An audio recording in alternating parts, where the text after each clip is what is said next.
रोज रोज भाजीपोळी खाऊन मुलं कंटाळा करतात, त्यामुळं आज वेगळं काहीतरी द्यायचं ठरवलं. तर पालक होती ते छान छान धुवून घेतली आणि एक उकळी आणून घेतली. उकळी आणल्यानंतर त्याला थंड पाण्यामध्ये टाकलं आणि त्यामध्ये लसूण आणि अद्रक टाकली आणि त्याची प्युरी करून घेतली.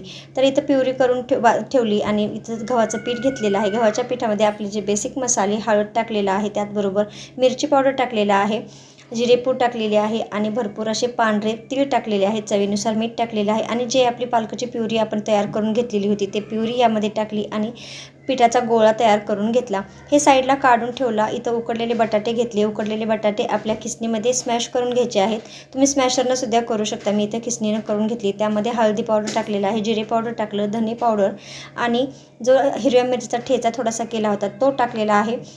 चवीनुसार मीठ टाकलं आणि भरपूर अशी कोथिंबीर टाकली आणि हे व्यवस्थित मिक्स करून घेतलं.